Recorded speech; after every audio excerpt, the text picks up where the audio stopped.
Hey everyone, welcome back to I Heart Movies. My name is Jonathan North, and in this episode, I'm once again joined by my friend Eli, and we're going to be talking about our top 5 films from 2019. This is part 2 of our top 10 films of 2019, and together they are the final episodes looking back at the movies of last year. In the first one, we talked about Disney live-action remakes with Soul.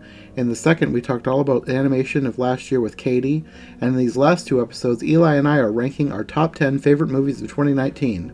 Now, as you may remember from the end of the last episode, I had a late, last-minute addition to my list, as I saw Greta Gerwig's adaptation of Little Women a couple weeks after I recorded with Eli. Had I watched it before we recorded, it would have been my number 5, instead of, well, you'll just have to wait and see. Anyway, I think that's all for now. Let's finish out our top 10 list with our top 5 favorite films of 2019 with Eli Sanza. Okay, now we're going on to the top 5. All right, these are the big ones now. Okay, so number 5 for me is a movie that you already mentioned that on your list, Star Wars: The Rise of Skywalker. Okay. Yes, I enjoyed this movie way more than most people did. As if you remember, yeah, this movie was rotten on Rotten Tomatoes. It got like a little bit over 50% or something like that. And based on the Twitter reactions I'm seeing, it's like a lot of people didn't really like it. But I completely disagreed with it, and I actually really loved this movie, and it wasn't just because I was a Star Wars fan. It was because I just thought it was well done, and J.J. Abrams did a really good job directing it.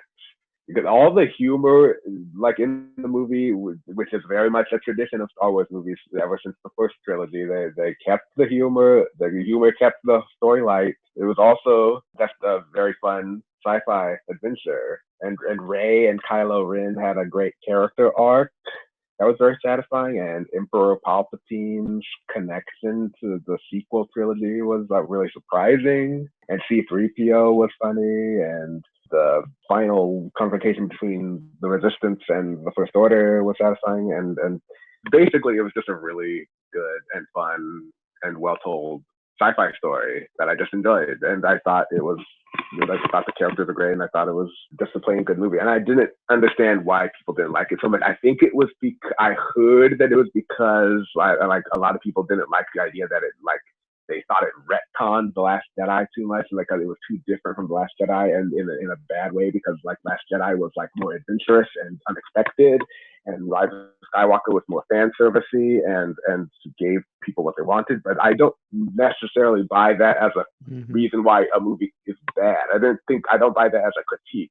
That doesn't seem like a reason why a movie is bad. So even though I sort of agree with that, I don't agree with that being a bad thing. So that's why I enjoyed the movie. And I don't feel like it retconned it at all. I see that I'm going to put this in air quotes, course corrected on some things that maybe I don't think that they should have. However, I don't think that they retconned anything. Everything that happened in The Last Jedi still happened. They just made certain things mean different things than maybe their original intent. And that's nothing new for Star Wars, because Star Wars, I mean, from the first movie to the second movie to the third movie, they were retconning as they went along. Like, Darth Vader was never, at the beginning, he was never Luke's dad. Like, that was the thing that they added for the second one.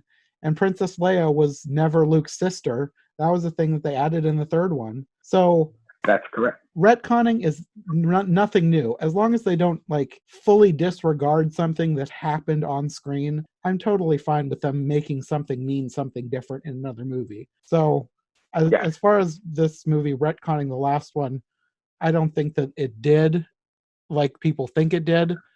And for what it did, I mean, that's Star Wars. So it's not something I can complain about. I said this on Twitter too when it came out. I agree with you. I said it did not retcon The Last Jedi. Everything that happened in The Last Jedi still made sense. And I think people who are using the word retcon here are misusing the word. I think they're just saying that as a way to just complain about the fact that like it's so different from The Last Jedi that it makes The Last Jedi seem irrelevant now. I think that's what they mean. But I'm one of the rare people who actually enjoyed Force Awakens, Last Jedi, and The Rise of Skywalker pretty equally. I thought they were all just the right amount of entertaining, Mm-hmm. and I didn't hate any of them. And I thought that the trilogy fit together really nicely. And even though there was this whole thing about how, okay, all of a sudden Emperor Palpatine's involved in the story, even though he wasn't involved. Like, why didn't you set up Emperor Palpatine in the first movie instead of the third? But like all that stuff, that has nothing to do with whether or not the movie is enjoyable or not. So that is irrelevant to me. Yeah. So that's my opinion on it. Yeah. Like, I could definitely see why people did not like it. And I understand their critiques. Some of them I agree with, some of them I don't. But I did not think it was a bad movie. Even though I wish some things had gone differently, I still really enjoyed it. Yeah, yeah. Okay, my number 5. This one kind of hopped around all over the place, but I think it pretty much stayed in my top 5. It might have gone down to the top 10, but like I said, number 3 through 6 just they kept switching places. So this is Toy Story 4. I really liked this movie. I didn't absolutely love it like some people do, but like I said, I didn't absolutely love most of the movies this year.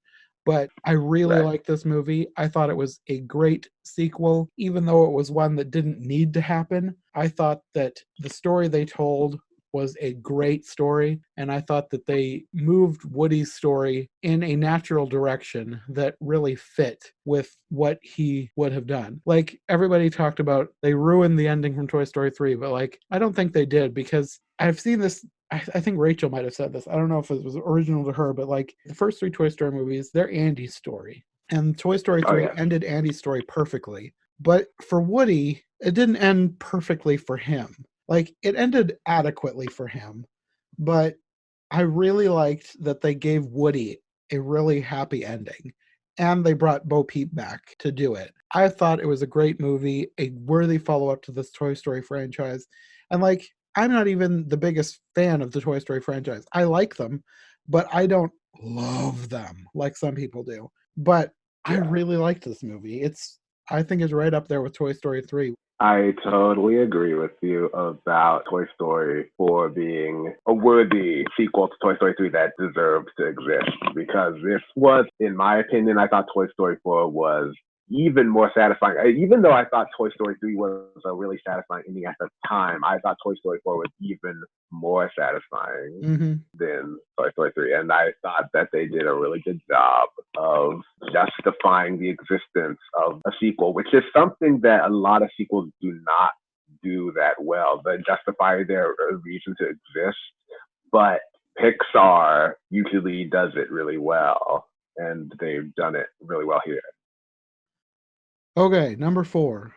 My fourth favorite movie of the year was Captain Marvel. Okay. Yeah.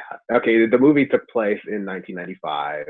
Basically, just to go through the basics of the story. Okay, so it starts out on the Kree Empire's capital planet called Hala, and there's a Star Force member on this part of this empire. Her name is Verse, but of course her human name is Carol Danvers, and it turns out she's Captain Marvel.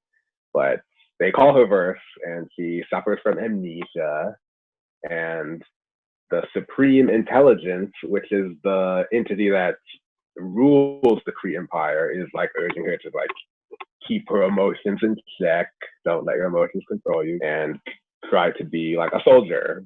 And basically, she realizes after she's captured by the Kree's enemy, the Skrulls, which are shape-shifting aliens. Okay, she is captured by them, and they probe her memory and realize she is a human. And so yeah, the story gets really complicated. It's hard for me to explain it, but it was really a really fun movie. I really enjoyed, because I thought the reason why it's so high on my list is because I really thought that from the start of the movie to the end of the movie, it was a cross between Star Trek and Top Gun. I just thought it was really entertaining, and I really liked all the characters, and I thought the humor, which is there's always humor in every Marvel Cinematic Universe movie, and it was well in supply here. And I really liked how the story was it's how it's set up Avengers Endgame because Avengers Infinity War is the movie that leads to Avengers Endgame, but you couldn't watch Avengers Endgame after Infinity War unless you watched Captain Marvel in between because she fits into Endgame. And I really thought that they did a really good job setting up the end of phase 3 of the Marvel Cinematic Universe. And I really enjoy Brie Larson as Captain Marvel. I think he was like did a really good job here because he's got I think she's got a lot of emotion in the role, but she's also intimidating. Like if she's like when she's like fighting, I think she's still seems like a threatening person, but she's not like a cold-hearted, emotionless person, which is what it seems like they might have gone for with the movie like this. That's like action-oriented. Okay, so let's make her not feminine. Let's just make her like a soldier with no emotions. But they do a really good job. But that's one of the reasons why I like the movie so much because it's different from most movies I've seen like this. He doesn't. He still seems like he's got a heart and a soul, but he's also really good and like not only a soldier, but he's like the most powerful superhero in the Marvel universe, canonically, according to Kevin Feige. And that's why I really liked it. Yeah, I really like that too. It's not my favorite of the MCU movies this year, but I really liked it, and I think I liked it better than I thought I was going to. Like, I'm not the hugest fan of the Marvel Cinematic Universe. I really enjoy them all, but I never feel like I need to rewatch them a lot like some people do. But I really liked Captain Marvel. I thought it was a really good movie, and I really liked all the characters, and I really liked Samuel L. Jackson. So yeah, Yeah. that one's really good. If you like the Marvel Cinematic Universe, you got to see that one. Right. Well, see, now I don't know if you read any Marvel comics when you grew up, though. No, I didn't. I didn't grow up with comics, but I grew up with the Batman and Superman the animated series. So I feel like I've I always say I'm more of a DC person because I grew up with those two series. But like as far as movies go, I always enjoy the MCU movies more than the DC movies. Right. Just because there's so much, I don't know, they're just better movies overall. And this is no Well, exception. I really liked this one. Well, this brings up an interesting side note that I just want to bring up, which is that Marvel usually succeeds way better at DC when it comes to movies, but DC usually succeeds way more than Marvel when it comes to television.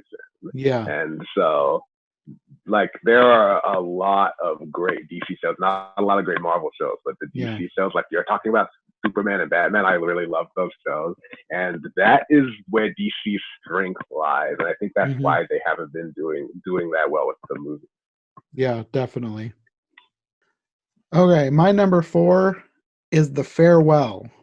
I don't know if you would have seen this one, but I know you like Aquafina, so I was wondering if you would have seen this one. But I watched this one just because Aquafina was in it, and I really liked it. Basically, this one is about a woman who she finds out that her grandmother is dying, and her grandmother is in China. So this movie is based on a true story. So in China, I guess if someone is dying, they aren't told directly, the family is told, and then the family can decide whether or not to tell the person. So basically, the doctors have told her grandmother's sister, and her grandmother's sister has let the family know that she is dying. And they all decide they're not going to tell her. They're going to let her live out her last few years in peace, in happiness. So she's really upset because she loves her grandmother. But at first, there's like no reason for her to go over there. But then one of the family members that still lives in China is getting married. So everybody's going back for this wedding. And she's basically left behind, but she finds her own way to get to China. She says it's for the wedding, but really she's going to see her grandmother because she doesn't know if she'll ever get to see her grandmother again. And basically, the whole movie is them going through the motions of getting ready for this wedding while this impending death is hanging over their heads. And it seems like a really dark and gloomy movie, and it sort of is, but it's also touching and funny, and it's just great. I mean, I love Aquafina, so anything she's in is going to be at least slightly funny, I think. So Yeah, I yeah, highly recommend this one. I really liked it. I wish I had liked it more because I wanted this one. I was really hoping this was going to be like the best movie of the year, and it didn't quite get there. But I don't know what else they could have done. Like it was as good as it could have been. I think, like yeah, it's dealing with a tough subject, and it was a true story. So I don't want them to make up I don't want them to make up something else to make it a better movie. So that's yeah, that's yeah. that's I think it's as good as it could have been, and that's fine. I really liked it. I highly Yeah. recommend this one. Yes, yes, and you are correct in your assumption that I like Aquafina because I have made it very clear that I am a huge fan of her, especially after Crazy Rich Asians, which Mm-hmm. she was like the best character in Crazy Rich Asians. Yes. And so that was what led me to this because I watched this movie and I gave it a chance and I really enjoyed it too. I like you. Basically, I agree with everything you said. I like you. I really loved it, and I thought that the story was great, and I was a really like a emotional and interesting family drama. This was the kind of family drama I've never seen before, where someone is like trying to hide the fact that the grandma's dying from the grandma. Mm-hmm. I thought that was really interesting, but like you, I also thought that it wasn't like a personal favorite. I just thought it was like a well-made film, kind of like how like I would like a Seth Rogen comedy more than I would like The Godfather. It's kind of like The Godfather because it was great. I could tell it was great, but just personally, I Mm-hmm. didn't really like. I didn't like it as much as like you said, as much as I had hoped I would. But from what it was really well done, and I thought it was like probably I like if not the best, like one of the best like family dramas of the year. Mm-hmm. Yeah, it's really good. Definitely recommend this movie. Yeah, and then who knew Aquafina would be so good at doing drama? Yeah. It was still a little funny, but it was definitely much more of a dramatic role than I've seen her in otherwise. Yeah, yeah, totally. She pulled it off. Okay, we're into the top three now.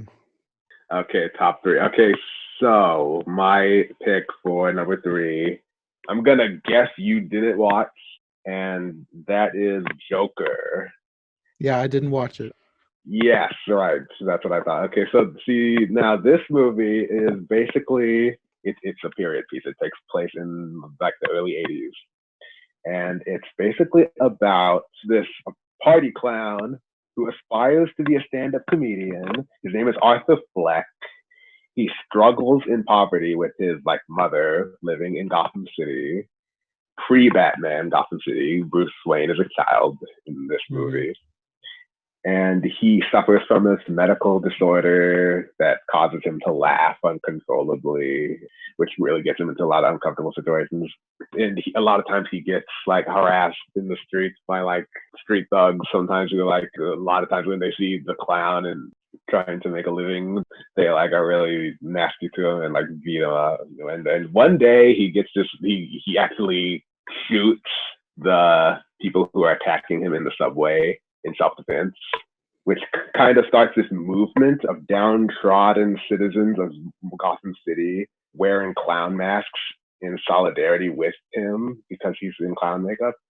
And they all, like, in solidarity, they excoriate the rich people in Gotham City because they are tired of being ignored by rich people when they're living in impoverished conditions. And and I really liked that message. Okay, see, first of all, the message about the fact that like the rich people are ignoring the poor people, and the character Arthur Fleck, Joker, actually brings this up in the movie and like complains about it. He's like nobody takes him seriously. Like they call him They call anyone who's like jealous of like people who have things that you don't have. The rich people call those people who are jealous like clowns as a derogatory term, but like the people who wear clown masks and hate the rich people, they like embrace that name, and so they start wearing clown masks and they call us okay, fine, we're clowns. And the Joker is sort of like the king of that movement, and they started like worshiping him as like the start, or as the person who started this movement. And it's like it's a very dark film, and it takes a lot of real world topics that have to do with this stuff they discuss, like about how fair and unfair the people who have that this thing between the haves and the have-nots of the world, and whether they're able to like coexist peacefully, or whether it's going to develop into like a war between like a civil war or not.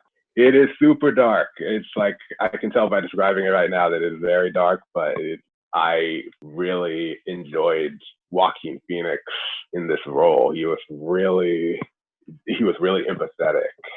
I judge movies by how well they're written and how invested I am in them, and I thought this was just really well done.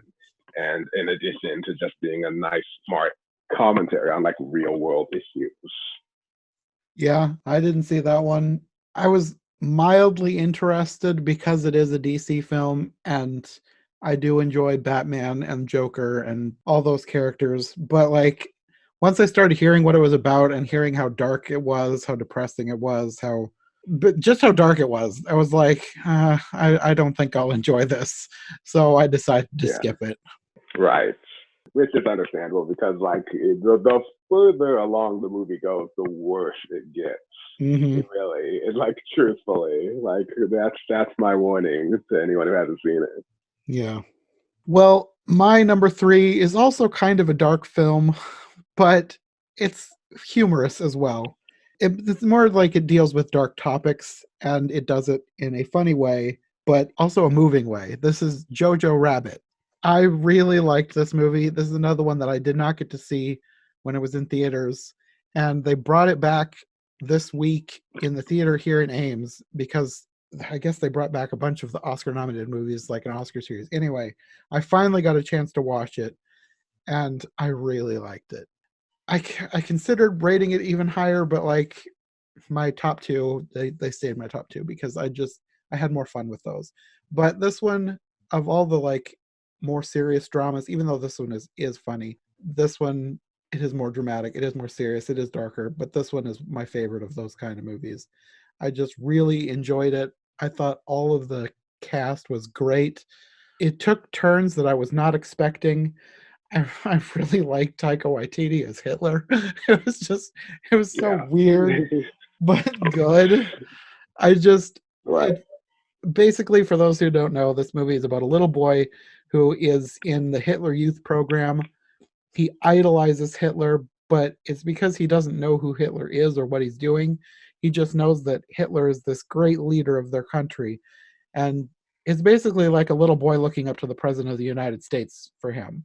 He really just wants to be a good member of the country. He wants to serve in Hitler's like front guard. And it's basically the whole movie is him learning what his side of the war is really doing. And it's just watching him slowly realize that maybe he's in the wrong in what he believes. And it's just written so well. It's so good. I really liked this movie. I another one that I highly recommend. Yeah, you know what? I've been really like looking forward to watching this. I haven't seen it yet, but I really want to. And I was sort of fearing going on this podcast without having seen it because I predict it might be in my top 10 once I watch it.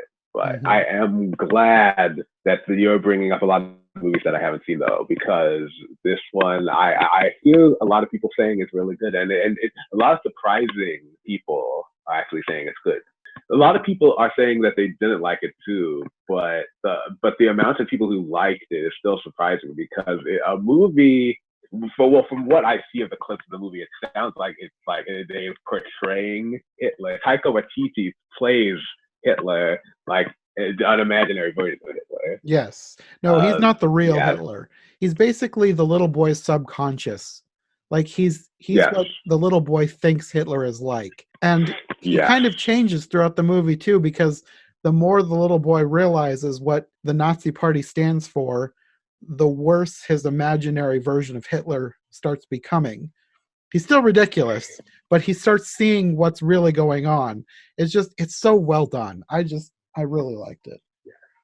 Yeah, see, this is what I really am looking forward to about it, because it sounds like no other movie I have ever seen before. This doesn't sound like anything I've ever watched, No, and I've never seen a movie like this.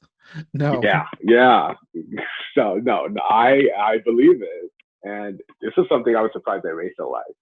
He said he really loved this movie, and Mm. I did not see that coming, because wow, a comedy about Hitler. This doesn't seem like the kind of thing that a lot of people that I know would go for, but they're saying, including you, it's the fact that you are saying that a movie about Hitler is good gives me hope that I'm going to enjoy it, because like, Hmm. if okay, well, if you, Mr. I don't like horror, can handle this, then I have a good feeling about this.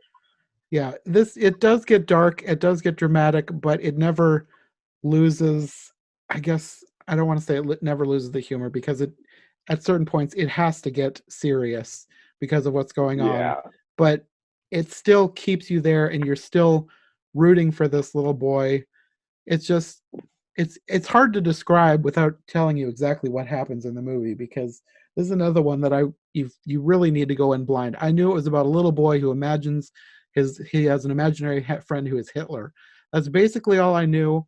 I didn't know about a lot of stuff that was going to happen in this movie. It took some turns that I was not expecting. So this is another one. Go in blind. You won't regret it. yeah, It's good. yeah. Well, yeah. The fact that it's like your number three, it's like I have really high hopes for it, so I'm looking forward to it. Okay, runners up. Number two. All right, number two. The second most enjoyable movie for me of the year was Avengers Endgame. That's mine too. Really? Yes, that's also my number two. Oh, what a coincidence. Okay, so we have similar tastes in this regard. Okay, I like that. Okay, cool. Okay, so yes, Avengers Endgame. This was the sequel to Infinity War. So it followed the disintegration of half the planet. Thanos destroys the Infinity Stones to make sure that they don't try to reverse his plan, but they use Ant-Man's quantum realm technology to go back in time to retrieve the Infinity Stones and then attempt to prevent Thanos from succeeding. That's basically the plot. But the thing I really enjoyed about it was like one of the most satisfying like crossovers I've ever seen. And like it featured every single character in the MCU, every single main character in the MCU. They even fought each other in the movie, and it was like I thought Captain America Civil War was good, but like this took it to the next level. And even though there are a ton of characters in the movie, I really commend the Russo brothers who directed it for doing a really good job balancing the humor, the drama, and the action without making any of the movie feel overstuffed. They did a really good job making a coherent movie. And I'm very glad to hear that you also liked this. Like this is their second favorite movie as well. Yeah, for me, like I said, I'm not the hugest fan of the MCU. I really enjoy them, but they don't generally make like my top favorite movies. But this one just it pulled off something that I didn't think it was going to, because I enjoyed Infinity War, but it was better than some MCU movies, but it wasn't. I don't think it was one of my top favorites of the year when it happened. But this one took everything great about that and just amped it up. It took all the elements from all the other movies. It brought in so many of my favorite characters and just used them to their full potential. It just I did not think that this movie was going to be as good as it was, and I think Yeah, it was even better. Like I was uh, yeah, 3 hours. It's 3 hours long, and it just flew by. And sometimes you're yeah, sitting in a movie that's an hour and a half, and it just feels like it's dragging. But this one, yeah. it just flew by. It was so good. It's as close to perfect as most of the movies that this year have gotten for me, anyway. It just It's really Yeah. good. You know what? You've mentioned the 3 hour time length, which some people were complaining about the time length, but Mm-hmm. I, I don't really think people mind long movies as long as the movies are good. Like I think the quality of the movie affects how willing you are to tolerate how Mm-hmm. long the movie is, Definitely. because yeah, that's what people need to be focusing on. Like there's time length practically means nothing unless it's like an ungodly like amount of time. But like if it's Mm-hmm. 3 hours, then yeah, that's not an issue. But yeah, this movie I really loved. It was immensely satisfying. I thought it might have been my favorite of the MCU movies. I think it might actually. You say that it wasn't your favorite MCU. I think it might be mine, which is saying something because I really loved Guardians of the Galaxy, Captain America: Civil War, and Black Panther a lot, and Mm-hmm. Captain Marvel. But I thought I just enjoyed this more than those.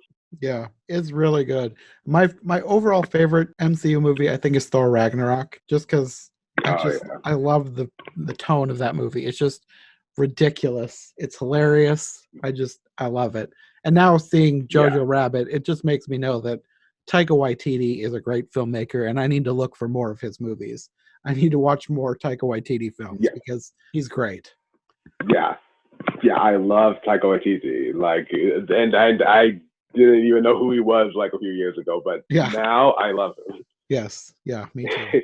Okay, the number one top film, best film of 2019. All right, my pick, my favorite, the movie I enjoyed the most of the entire year would be Toy Story 4, Okay, which is something that you brought up recently. Yes, you said this is like what your number four pick. this one was five for me. Number five. Five, right. Okay, yes, this for many of the reasons that you said, I really liked the movie. I thought, and I'm just basically, I'm gonna mostly reiterate what you said, which is that it was okay. So it was a more satisfying ending to the Toy Story films than Toy Story 3, which was very surprising, as I said, because Toy Story 3 was a really good ending. But after having watched Toy Story 4, I found it to be actually a very necessary movie because not only did Toy Story 4 address a loose thread in Toy Story 3, which was what happens to Bo Peep, which Yeah. they bring that up, but they don't actually go anywhere with it. They just said something happened to her, but we Mhm. don't know what.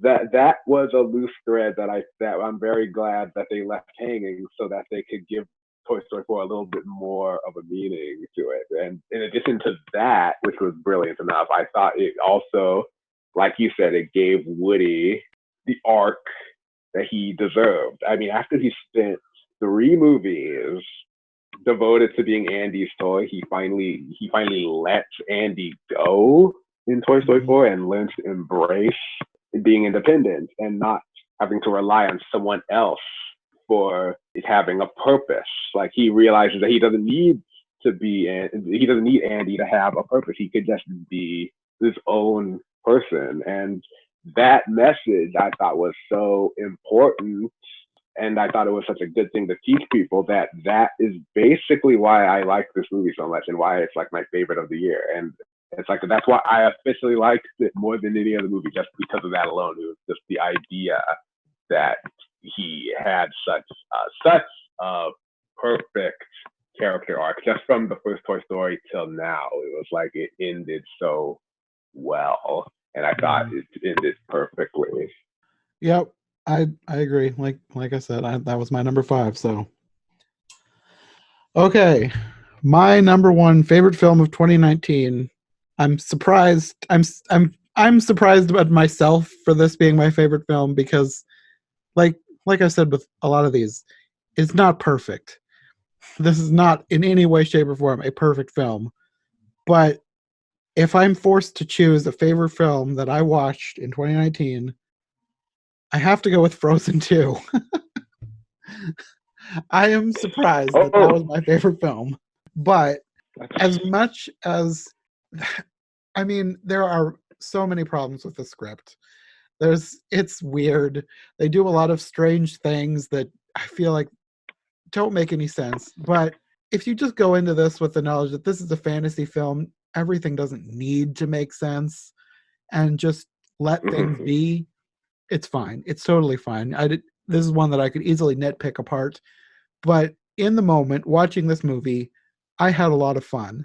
And like I said with Steven Universe the movie, the music is what saved this movie. The music was amazing. I loved all the songs. They were so good, so well written. Plus, they made my least favorite character, Olaf, hilarious. He like totally redeemed himself in this movie because he was so much funnier. They're making him like grow up. He's having all these weird epiphanies about life, and he's just contemplating mortality, and it's so good. It's so much better than I thought Olaf could ever be. Just the movie was so surprising in so many ways, and overall I had so much fun watching it that I have to pick that as my number one film of 2019.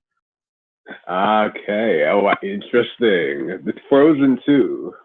Yeah, I couldn't believe it. I did not think it was going to make it even into my top 5. I was thinking maybe it'll make it into my top 10, but I'm really shocked that it made it to number 1 for me. Yeah, but you're telling the truth though. You really did like it more than any other movie, right? Yeah. Yeah. Well, see, now this is interesting because you know that I'm a huge Disney fan. Mm-hmm. I'm kind of ashamed to say I haven't seen this movie yet. Really? Like, yeah, yes. The reason why is because, okay, I was expecting at the beginning of the year, I was expecting I would probably watch Frozen 2 in theaters, and I would have predicted I would have seen it by now. I'm definitely going to watch it. I'm going to like when it comes out on DVD or Disney Plus, whichever comes first. I'm going to watch it. But like the reason why I didn't actually pay to see it is because I couldn't get past the idea of I couldn't bring myself to think that that I could definitely see this as being like a satisfying experience, because like my fear was that I wasn't going to think that this was a necessary sequel. Like Frozen was a fine film, and Frozen 2 might seem like it felt like it was just a forced extension to what Frozen was. Like it didn't need to be made. But based on what you're saying, it sounds like you would disagree with that, and that you would think that it was like a worthy sequel, or like that it was worth Frozen making. 2 is better than Frozen in every way. Yeah. And I didn't dislike Frozen. I liked Frozen fine, but Frozen 2 is so much better than Frozen. Okay, I like this because I hope I agree with you on this. And I didn't dislike Olaf so much in the first movie. I know you didn't either, but I didn't expect what you just said, which is that you liked Olaf more in this movie than you did in the first No, one. I did not expect to like Olaf more. No, because I mean, I never hated Olaf. Like some people hate Olaf. I thought he was fine. He had one of my favorite lines in the first movie when he said, "Oh, look, I've been impaled." I love that line. But other than that, I didn't love him. He was just fine. He was this fine side character. But he's so much better in this movie. I really liked him a lot more in this movie. Yes. And okay, and you say that the music, how would you rank the music in Frozen 2 compared to the music in Frozen? Really, really good. Better than the first one. Everybody loved and then hated Let It Go. I don't know that it's going to be the same for this movie, because I think it's better, and it's better in a way that I don't think little kids are going to want to play on repeat and make everybody hate. I don't know. We'll see. Time will tell, but I think the music is better, and I think it will stand, at least for the most part. I think it will stand the test of time better than the first one, just because I don't think that people will be given a chance to hate it as much as they did with Let It Go Right. and any of the other songs that were played ad nauseum to the point where people began hating them. I really like the music, and I think that as long as it's not overplayed, I think everyone should probably agree. Hopefully. I like this because you're giving me hope that I'm probably gonna like it. I might like it more than I expect because I always try to latch onto something. Okay, maybe I like this because of that. Maybe I like this because of this or stuff like that. So like hopefully I'll agree with you. But it's very interesting to that the mixed reaction this movie is getting.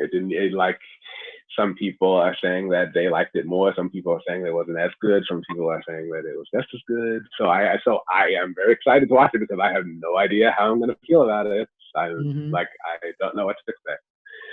But yeah, I'm glad you enjoyed it. You must have really liked it because if it's your number one. Yeah, no, I'm surprised it's my number one, but I mean, as much as I liked all the other films, each one had little things that maybe brought it down a little bit. I think Avengers Endgame is probably kind of tied with Frozen 2, but they're such different films that it's hard to even rank them. It's just I'm Yeah. I'm like that with most things. It's really hard for me to rank things. Like I have things in groups. Like Frozen 2 and Avengers Endgame are kind of tied, but they're so different. But they stayed at my top two. And like they never moved. Yeah. Like Avengers Endgame was my top one until Frozen 2 came out, and then they both stayed there. The rest just kind of shifted around because they're all so good in their own ways. But these Frozen 2 and Avengers Endgame, they stood above the rest just because they were just so completely entertaining, and I just love them. They're just fun. And the others, I guess what I'm looking for in movies for the most part is just fun. And as much as I loved Jojo Rabbit, The Farewell, Peanut Butter Falcon, they're not quite to the same level of fun as Avengers Endgame and Frozen 2. They're great movies and I highly recommend them. But at the end of the day, I just really like fun movies. So that's why Frozen 2 and Avengers Right. Endgame became my top two.